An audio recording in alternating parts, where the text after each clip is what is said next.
Tonight, the president sharing new details on his agreement with Iran. While both parties have signed on the dotted line, Trump says the deal isn't final. NBC's Gabe Gutierrez has the latest from the G7 summit in France.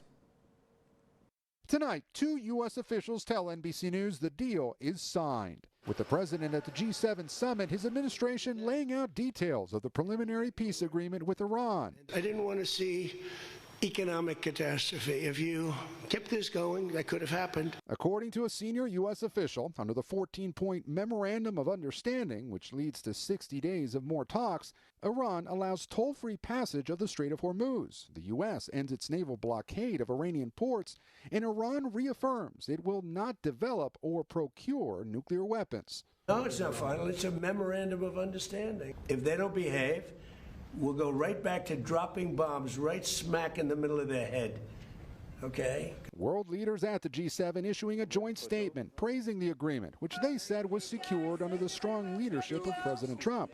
But critics are seizing on financial concessions, including allowing Gulf countries to start a $300 billion reconstruction fund and allowing Iran to resume selling oil. That it does smack of the kind of appeasement that our administration rejected in the Obama-Iran nuclear deal. The president pressed today about that fund to help Iran. Only if they're doing things right. We're not putting up money. Saying a final deal is expected to address the Iranian regime's support for terror groups and what remains of its ballistic missile program. They have to have some because other people have some. Which he told NBC's Garrett Hake Iran can now keep. Why is it acceptable to you now that they keep some of that capability? And Iran is... What are they keeping?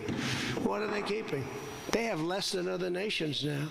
We knocked out probably 85% of their missiles. And he had this response when asked if he named Vice President Vance as lead negotiator so he could blame him later. I like that idea, shoot. Well, this way, if it works out, I'm going to take the credit. If it doesn't work out, I'm blaming JD. You better be careful, JD.